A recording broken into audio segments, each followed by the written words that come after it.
آپ نے خبر پائی کہ فلاں آدمی کا انتقال ہو گیا، کا وقت پورا ہو گیا. اور وہ یہ ایک بہت بڑا پرابلم شیعت کو فیس کرنا پڑا. کل میں نے مقداد کا ایک جملہ کہا تھا نا کہ ہم خوش قسمت ہیں کہ غیبت امام میں پیدا ہوئے، ہمیں وہ ٹف ٹائم ملے ہی نہیں جو آپ سمجھتے ہیں کہ اگر امام کے سامنے ہوتے تو کوئی پرابلم ہی نہ ہوتا، جو مسئلہ بھی پیش آتا جا کے امام سے پوچھ لیتے. یقین رکھیے میں آپ کی بات نہیں کر رہا ہوں، میجورٹی آف شیعوں کو یہی پتہ نہیں چلتا کہ امام ہے کون. اب یہاں پہ ایک غلط فہمی لوگوں کے ذہن میں ہے کہ رسول خدا تو پورے 12 اماموں کے نام بتا کے گئے. کس کو؟ ہر ایک کو نہیں. یہ خفیہ راز ایک راز تھا، اس میں میں بعد میں بات کروں گا، آج وقت نہیں.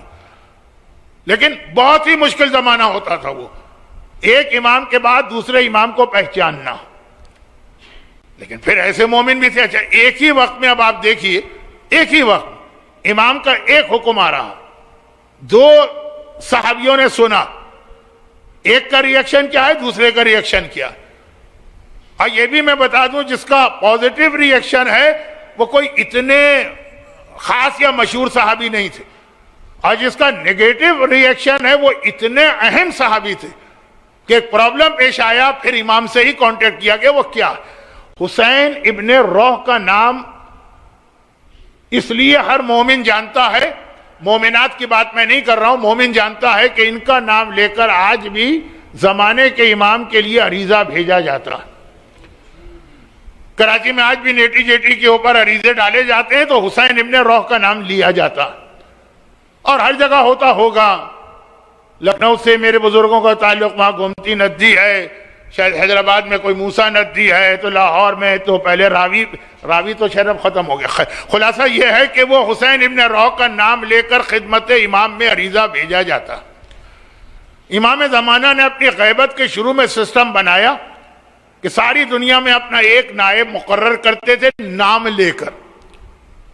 اب سارے مجتہدین نائب ہیں اور کسی کا نام نہیں لیا کہ یہ مخصوص آدمی میرا نائب ہے. اچھا اس نائب کا بہت بڑا عالم ہونا ضروری نہیں، اس کا اصل کام اپنی طرف سے کچھ بتانا نہیں، وہ امام کے آرڈرز شیعوں کو پہنچاتا ہے، شیعوں کے مسائل، خمس، حاجتیں اور دعائیں وہ امام تک پہنچاتا ہے بس. لیکن تھے سارے کے سارے بہت ہی مقدس نیک، اور ان میں حسین ابن روح تو بہت بڑے عالم بھی. جب پہلے نائب کا آخری وقت آتا ہے تو ان کو امام بتاتے ہیں اب اپنے بعد کس کا نام شیعوں کو بتاؤ، دوسرے کے بعد تیسرا، تیسرے کے بعد چوتھا. اب ہوتا یہ ہے کہ یہ جب ایک آدھ دفعہ یہ ہو گیا نا، تو جب کسی نائب کی طبیعت اتنی خراب ہو کہ لگے کہ مرنے والے، بہت ہی کلوز جو ان کے دوست ہیں وہ قریب آ کے بیٹھے جاتے ہیں کہ امام اس وقت ان کو کیا بتائیں گے. بہت یہ ڈیٹیل اور انٹرسٹنگ ہسٹری ہے، لیکن آج کی مجلس میں ٹائم نہیں ہے. تیسرے نائب حسین ابن روح، یہ بڑی ان کی زبردست پرسنالٹی ہے، اور شیخ صدوق وغیرہ سب جو ہے وہ انہی کی طرف سے عریضہ امام تک گیا تو ان پیدا ہوئے شیخ صدوق، وہ بہت مشہور واقعہ. تو حسین ابن روح کا آخری وقت آ گیا تو باقی عام لوگوں کو تو نکال دیا گیا. اس زمانے میں 2 سب سے ٹاپ کے جو شیعہ عالم تھے، ایک کا نام تھا سہل نوبختی اور دوسرے کا نام تھا ابو الحسن شلمغانی. اور ان میں ابو الحسن سہل نوبختی، نام زیادہ نہیں لینا چاہتا، وہ ایک عالم تھے اور امام کے بہت محبت کرنے والے تھے، اور شہرت اتنی نہیں تھی اور خدمات اتنی نہیں تھی. ابو الحسن شلمغانی تو واقعی شیعت کی اتنی خدمت کی تھی. اس زمانے میں جب کتاب لکھنے کا کنسپٹ نہیں تھا، انہوں نے شیعت پر ایسی ایسی کتابیں لکھ کے پھیلا دی، تبلیغ. اور تیسری علی ابن محمد سمری، یہ 3 اس کمرے میں موجود تھے. ہر ایک کو 99% یقین تھا سہیل نوبختی نئے نائب بنے، تو وہ حسین ابن روح کے سرانے بٹھا دیے گئے. علی ابن محمد سمری، ان کا اسٹیٹس کم ہے، حسین ابن روح کے پائیں تھی. حسین ابن روح کی آنکھیں باندھے، ایک دم آنکھیں کھولی. تینوں نے گھبرا کے پوچھا امام کا میسج آیا؟ کہا ابھی آیا. اور امام نے کہا ہے کہ میرے بعد علی ابن محمد سمری کو نائب بناؤ. جو چوتھے اور آخری نائب. جیسے ہی یہ جملہ سنا سہل نوبختی سرہانے سے کھڑے ہوئے, پائنتی گئے, علی ابن محمد کا بازو پکڑ کے انہیں سرہانے بٹھایا, خود جا کے پائنتی بیٹھ گئے اور کہا سب سے پہلے میں آپ کو نائب قبول کرتا ہوں. ابو الحسن شلمغانی جن کی اتنی سروسز ہیں شیعت کے لیے, ان کو یہ پتا چلا وہ وہیں ہے. ایک مرتبہ اتنے جیلس ہوئے کہ امام نے مجھ کو حق میرا بنتا ہے, رائٹ میرا ہے. کیا رائٹ؟ کہ نہیں میرا رائٹ ہے, میں نے اتنی خدمت کی ہے. کہ امام نے میرے ساتھ ظلم کیا, امام نے میرے ساتھ زیادتی کی ہے, میں اس امام کو آج سے ماننا چھوڑ رہا ہوں.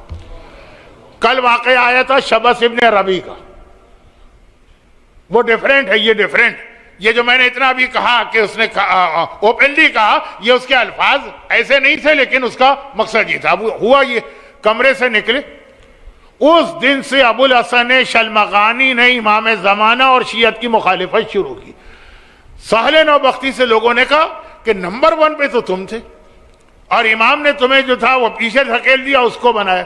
کہا دیکھو میں امام کا شیعہ ہوں, امام کا آقا نہیں ہوں.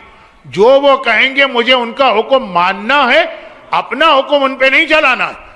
ایک تو یہ کہا یہ ہر شیعہ کا یہی جملہ, اپنا آرگومنٹ آپ کو امام پہ نہیں چلانا. اور سنو, مجھے پتا کہ مجھ میں ایک کمی ہے جو علی ابن محمد میں نہیں ہے. وہ یہ کہ اگر کوئی مجھے جوش دلائے اور مجھ سے جوش دلا کے مجھ سے امام کے راز اگلوانا چاہے تو میں امام کے راز اگل دوں گا جذبات میں آ کر, ایموشنل ہو کر.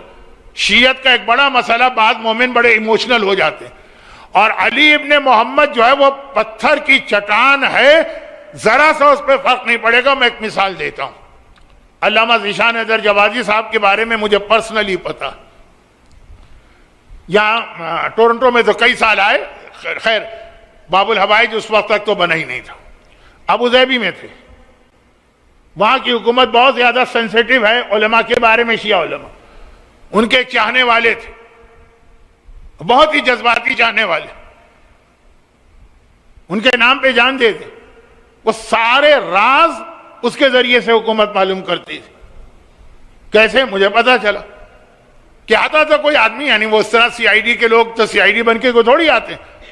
کہا کہ یہ جو ایک ہندوستانی عالم یہاں پہ بیٹھا, یہ تم نے ایک جاہل آدمی کو بٹھا دیا ہے اس عرب دنیا میں. کہا نہیں, بہت بڑا عالم ہے, اتنے عرب نوجوان اس سے ملنے آتے ہیں. اچھا کوئی عرب بھی آتا ہے؟ ہاں فلاں خاندان کا وہ لڑکا آتا ہے, فلاں خاندان کا وہ لڑکا آتا ہے, فلاں سرما. وہ محبت میں جوش میں علامہ کا علم ظاہر کرنے کے لیے ایک ایک کر کے سارے نام بتا رہا ہے کہ کون کون عرب ان سے ملنے آتے ہیں. یہ تو خالی میں نے ایک مثال دی ہے جذبات میں آ کر. تم مانتے ہو امام کو؟ امام کوئی ہے ہی نہیں. اگر ہے تو بتاؤ کہاں ہے؟ جذبات میں آ کے ہم نے کہہ دیا امام مثلا جزیرہ خضرہ میں ہے یا مسجد سہلہ میں. علی ابن محمد سمری ایسا ہے کہ امام کا حکم آ جائے تو ایک ناخن کے برابر بھی اپنی جگہ سے نہیں ہٹے گا. اور میں جذباتی, کوئی زیادہ مجھے جوش دلائے گا تو میں واقعاً امام کے راز بتانے. خود پہلے کہا کہ یہ اصل ریزن نہیں, اصل ریزن ہے. امام نے کہہ دیا میرا کام ہے امام کی بات ماننا, لیکن بعد میں خود ہی اس کے لیے دلیل لے کر آئے. ابو الحسن شلمغانی, امام نے مجھ پہ ظلم کر دیا, امام نے مجھے میرے حق سے محروم کر دیا. وہ امام کے اتنا مخالف ہوئے کہ کتابیں لکھ لکھ کر شیعت کے خلاف اب پروموٹ کر رہے ہیں. اچھا انڈیا پاکستان میں کئی آپ کو ایسے لوگ ملیں گے جو انقلاب ایران سے پہلے بہت زیادہ شیعت کی خدمت کی, بعد میں اگینسٹ ہو گئے. حتیٰ یہ جملہ ذرا احتیاط سے سنیے گا کہیں غلط فہمی نہ ہو, حتیٰ انتقال ہو گیا ان صاحب کا, لیکن انڈیا اور پاکستان میں اخباریت کو سب سے زیادہ پروموٹ کرنے والے, میں جان بوجھ کر لفظ اخباری لایا ہوں کیونکہ یہ میرا موضوع بنے گا کل کی مجلس سے, پورا موضوع نہیں لیکن ایک حصہ, سب سے زیادہ پروموٹ کرنے والے. اور ان کے اسٹوڈنٹ جنہوں نے ان سے انقلاب سے پہلے پڑھا تھا, وہ کہتے ہیں ہمیں تقلید کرنا سکھائی انہوں نے ہی ہم کو بتایا بغیر مرجع کی تقلید کے سارے اعمال غلط ہیں. انہوں نے ہی تحقیق کر کے ہمیں مراجع کے نام دیے. آج وہی شخص, اخباریت آپ کو پتہ ہی ہے نا کہ مرجعیت کی دشمنی کا نام اخباریت ہے انڈیا پاکستان میں, علمی دنیا میں نہیں, وہ تو چیز ہی کچھ اور.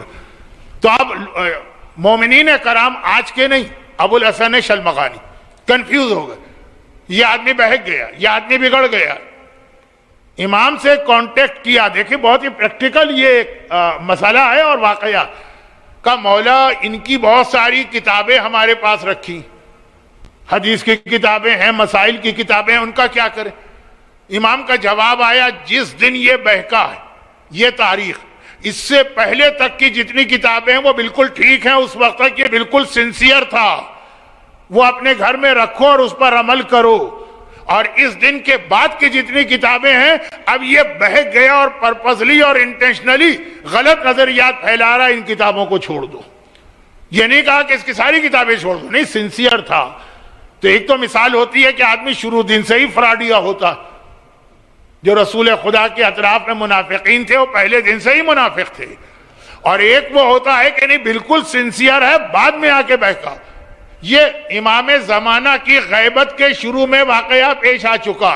ابو الحسن شلمغانی نام یاد رکھیے گا، اس کی آدھی کتابیں بالکل اتھینٹک و معتبر ہیں، بلکہ شیعہ تیار تھے وہ کتابیں اپنے گھر سے نکالنے کے لیے. امام نے کہا قطعاً نہیں.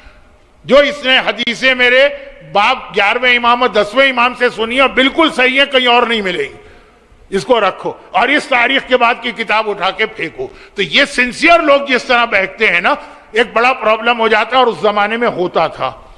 ہم جو سمجھتے ہیں کہ اگر امام ہماری آنکھوں کے سامنے ہو تو کوئی مسئلہ نہیں.